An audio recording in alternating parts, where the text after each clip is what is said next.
Now it would become boring and dull after the first million, billion, 100 billion years. People, listen to your heart. Would you exist in this state of being? I think not, and thus I refute it. I prefer the maggots to embrace me. All right. Yes. Now I look forward to embracing them. To embrace who? The maggots. Let them feast upon my rotting corpse when I die, and I can embrace oblivion. All right. My question is to you. So you are an atheist, yes? Indeed, yes. Okay. All right. What made you to come to this conclusion? Because I thought that there was so many contradictions within the very idea of God. God is all-knowing. If he is all-knowing, how does he know ignorance? How does he know what the feeling of what it is like not to know? If he is all loving, why has he made us suffer? If he is all powerful, can he reduce his own power? So these inherent contradictions and difficulties within the very notion of the divine has led me to the path of atheism. Can I answer you? Now, according to Islam, we say God do things that befits his majesty and glory. Meaning, there are certain things which doesn't befit his majesty, doesn't befit him as God, as divine. So these things, it doesn't befit him, those are what we call it negated things about God. Like, for example, to say God to become ignorant. Yeah, as you mentioned here, when God is all-knowing, God to become ignorant, this doesn't befit his majesty and glory. So that's why he cannot be described as ignorant. And as well, he cannot be an ignorant, not because he's unable or about ability. It's about, these are what we call it negated attributes about the divine. Which is like, that's why when, for example, one of the things, which is one of the common... How can he know what it is like to know everything? No, he knows. He doesn't know the experience of ignorance. He doesn't need to have experience to know things. You understand? So that's why you understand. I don't understand. Now, for example, when we create, for example, the computers and all of these things, for example, not necessarily we have to live on electricity in order for us to understand what's going on there. But we do understand when we created them, we know the details of them. Even us as a creation to something that we create and we craft. I don't know the details. Yes. Yeah. I'm ignorant when it comes to... So that's why, with ignorance, that's why what we say to you, God do things that befits his majesty and glory. Simple as that. You are defending an idea which is inherently contradictory. الترجمة للقرآن ترجمة. You were defending... السلام ورحمة الله. حياك الله. آمين. جزاك الله خير. جزاك الله خير. I'm sorry. Look, you seem like a reasonable chap, but you are defending. You understand? You are. Yes. You are actually defending an idea which we cannot see. Okay. We cannot see. This is and if you cannot see, something. Okay. You have to judge the idea. No problem, yeah. You have to judge the idea on the grounds of whether it is coherent or not coherent. The idea of God, the idea of Allah, is actually logically incoherent. It's not an idea, by the way. It's not an idea. By the way, it's not an idea. You take it as an idea, but we don't take it as an idea. The issue is you have to understand the concept behind it. First of all, that's what you are thinking. You are taking it as an idea. Us, we don't take it. We say our existence actually relies on the existence of God. Basically, that he has created us, and that's why otherwise we cannot be existed. As simple as that. And as well, this universe has a starting point. Since it has a starting point, who has initiated this starting point? This goes back to the root of this. But I'm not talking about the contingency argument. I'm talking let alone about the contingencies.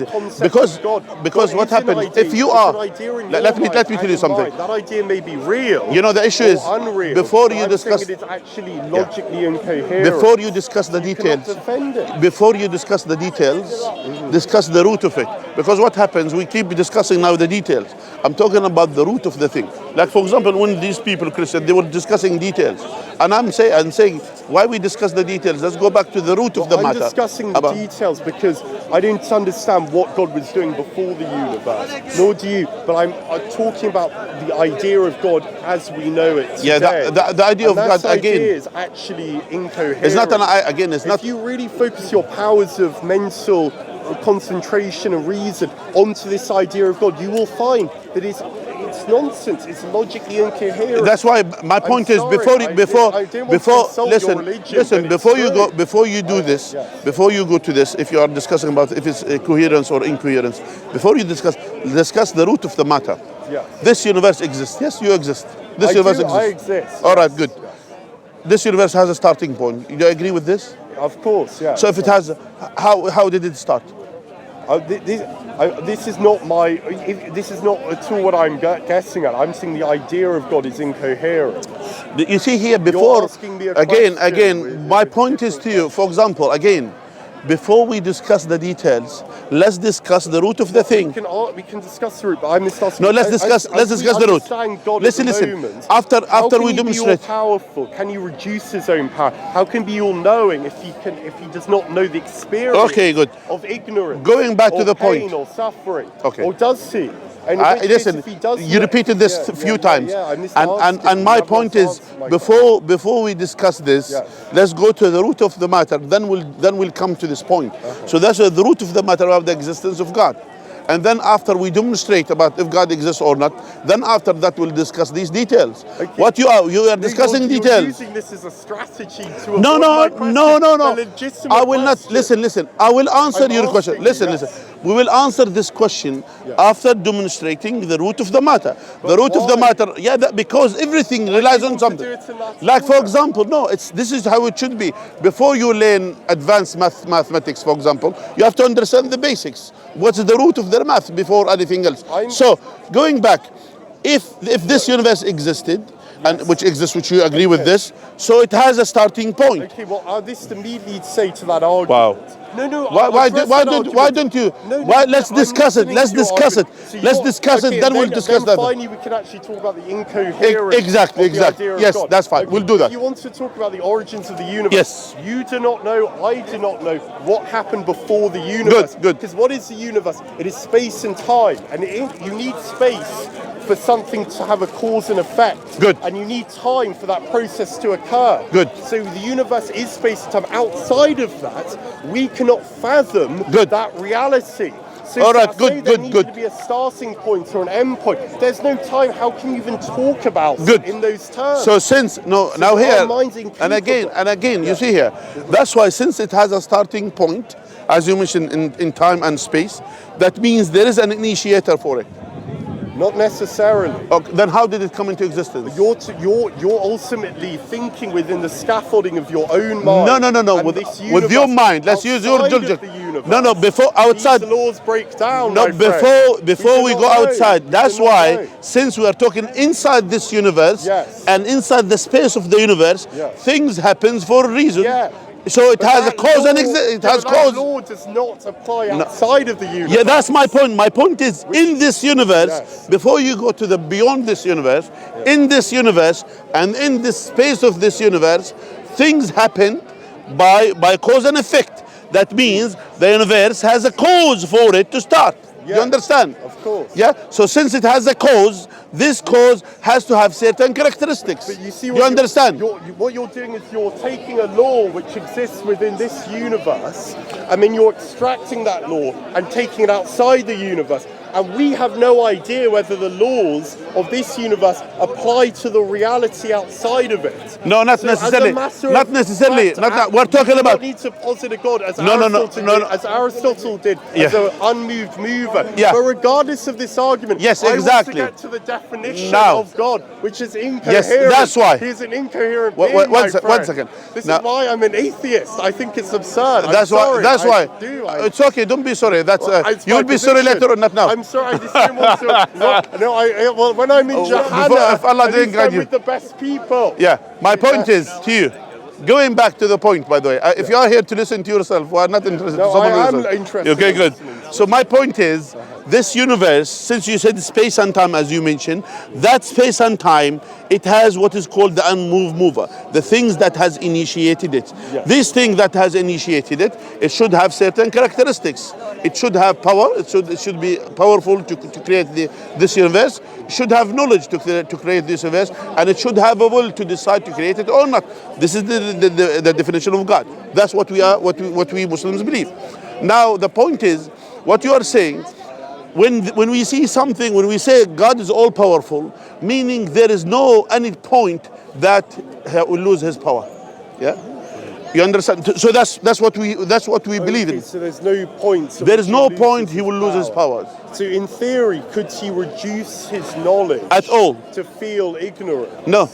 Not in theory, not even in theory, because this is what we call it a negated attribute about God. These things negated. You cannot describe a tree as monkey. You can't. You understand? So if you know everything, then how can you know what it is like to be ignorant? So the thing is here, without experience, you don't need to have experience to know something.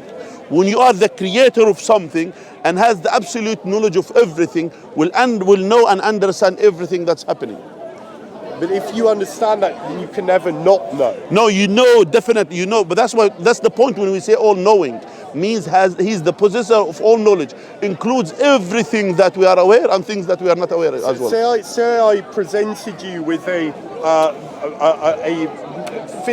physics exam, and there would be questions on there that you would not know.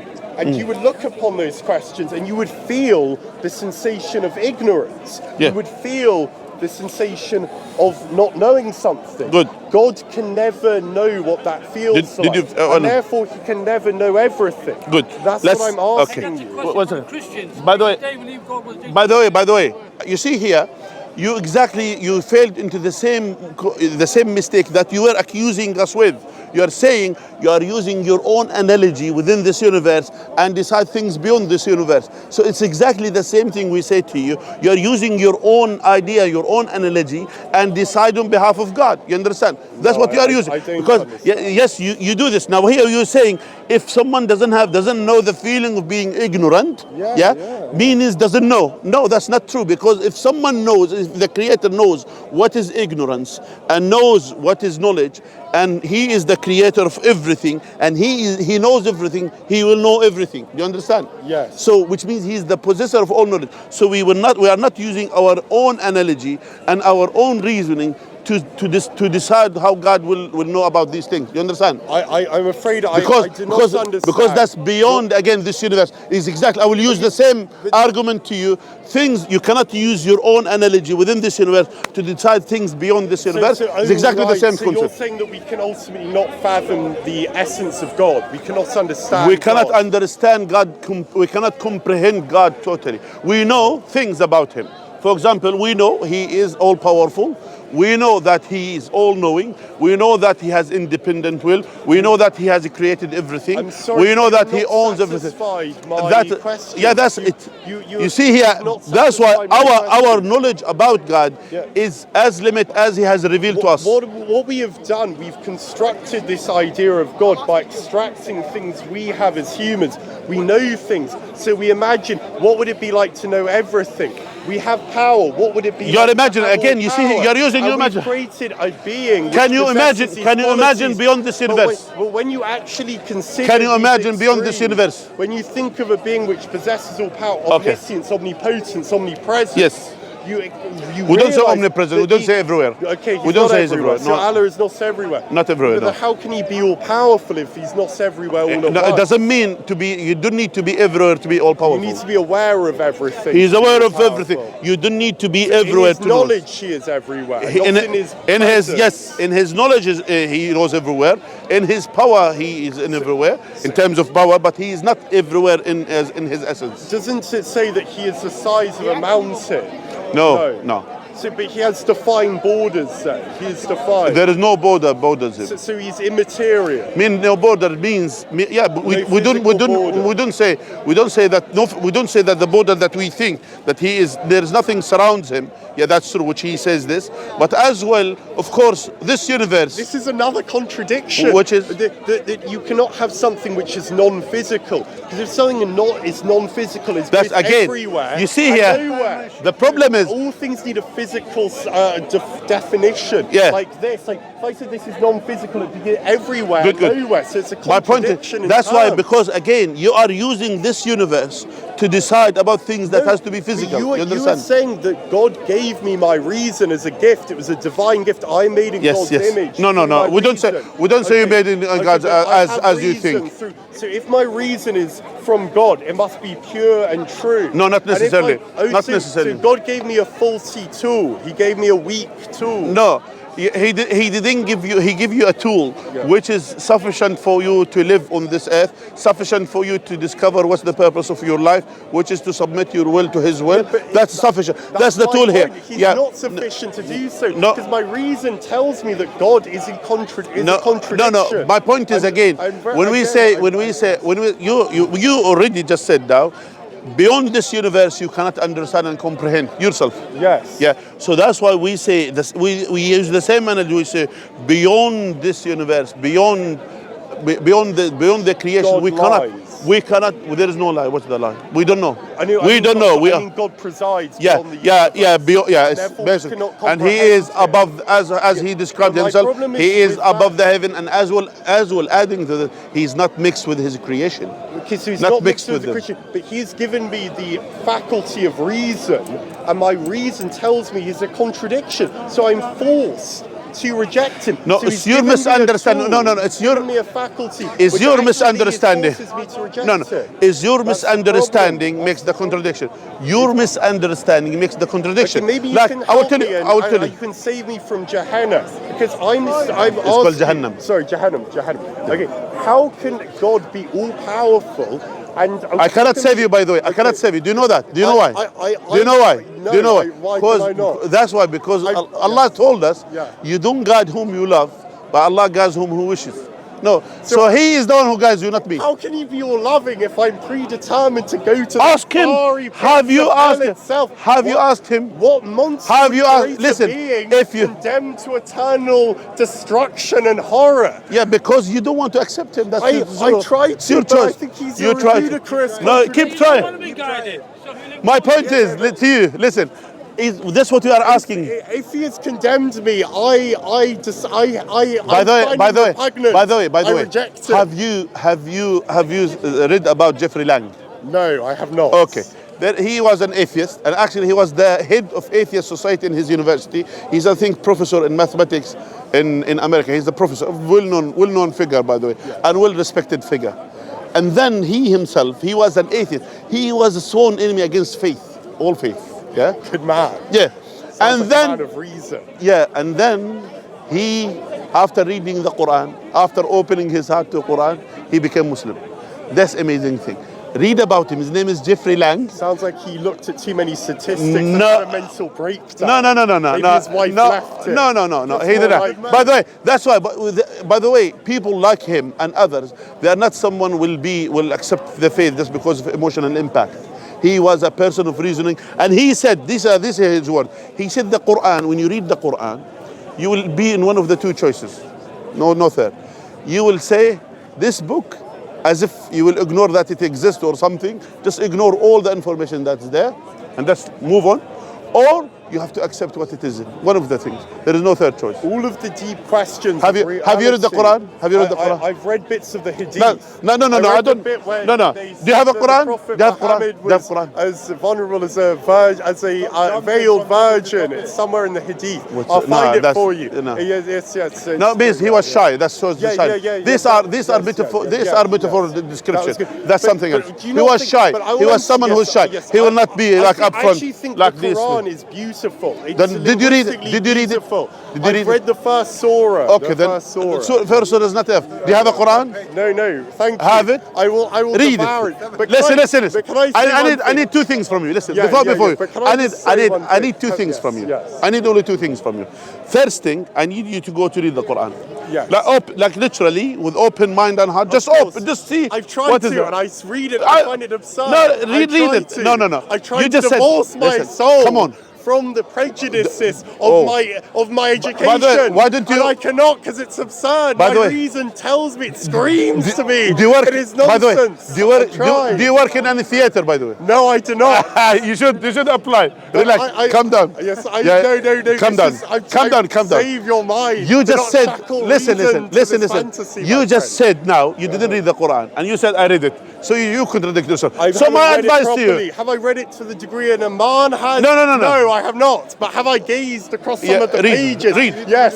That's not enough. Read it all. So go read it. Go and read it. So that's the first thing. Okay. The second thing, my advice to you, go Google Jeffrey Lang, study him or know about him. Yes. read what's his story about Islam, and then come back to us next week. Okay, but can Next week. I'll say You have a week. I'll say one thing before I leave. Yeah. Okay, you are saying my reason is smothered.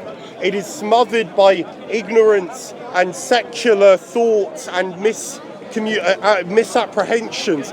But I am purely asking you a question about But the essence he's of good. God. He's good to work in the theater, actually. You know, he's a good actor. Reason. By the way, when you do this, My reason. by the way, what do you do for a living? I'm a student. My reason. Are you actor? No, I'm a student of what? philosophy. Philosophy. Okay. This is why Okay. I think that That makes sense. You're the same. Actually, to be actor is better for you. By the way. Well, I enjoy walking on the stage of the mind, and when I enjoy. come across Allah on the stage of the mind, I can do nothing. I try to submit to him, but I have to reject him because he is a rational concept. Try He's harder. an irrational So concept. go and read. Sorry. These are the two things that I'm requesting for you. Will you do them? I will read the Quran and I will return to you and ask you some serious questions. No problem. That's one thing. The second thing, But can you do something for me? Wait, please let me do. Can I ask you to do something for me? Can you please look at a secular moral structure, a moral system I already did. which was not birthed in Christianity or Judaism or like Aristotle or Plato, because these are They were God philosophical believers. systems Aristotle which was God believer. They form a Aristotle was God blueprint believer, on how the according to them, by the way. could advance towards flourishing, beauty, harmony. By the way. And these minds were not swayed by Christianity or religion. By the way. These were wonderful systems of thought. By the way, Aristotle that you teach you how mentioned, It's a prophet. no, it's not. I don't say he's a prophet, and I don't say he is a believer in God or something. But according to him, he's a God believer. Yeah, he believes he's in a God. believer of God. Yeah, of the unmoved mover. Yes. But I agree with that.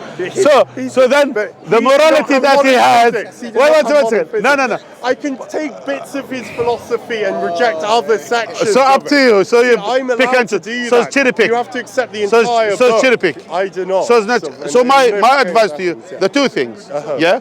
So I already did my homework, so I don't need to have to do it again. Now for you, these are your homework. Read the Quran, study it, open your mind for the Quran. Secondly, read about Jeffrey Lang and see some of his videos, because he will explain his story about Islam. That's all. Okay. We done? Yes. Are we done? Yes. Are you done? I will read the I'm Quran. done. I will read the Hadith. And maybe I will understand why the divine descended to talk about many things. Morality. I've done this. I've done this. And the human essence. I've done this. Pleasure to me. What's your name? My name is Sheikh Muhammad. Sheikh Muhammad. Yes. A pleasure. Sheikh, you are one of Imam. You're Imam. Yeah. Oh, it's a pleasure to speak with an Imam, a learned scholar. That's good. Thank you. Thank you. Look after yourself. May Allah guide you. I hope my reason guides me, and if it is towards Allah, let it be. Good. That's what. You to wear a vest next time, yeah? All right. Okay. By the way, this is all about after all this madness. Alhamdulillah, we try to represent Islam. And by the way, sometimes we get these hecklers. They try to attack Islam in all ways that they can, and that's why we need to be patient first of all in our da'wah, and we sometimes as well go. We show some maybe a side which we don't want to show it, which is, for example, we are a human being, we have shortcomings. And the thing is, we try our best to show Islam in the most peaceful way. But those people, they come and they attack Islam. They speak bad about Allah, they speak bad about the Prophet ﷺ, and we get angry. We ask Allah to forgive us first of all, and we ask Allah to guide this guy. Hopefully he's, Allah will open his heart and mind to the truth, inshallah. Jazakumullah khair. Subhanakallah wa bihamdika, nashhadu an la ilaha illa anta, nastaghfiruka wa natubu ilayk.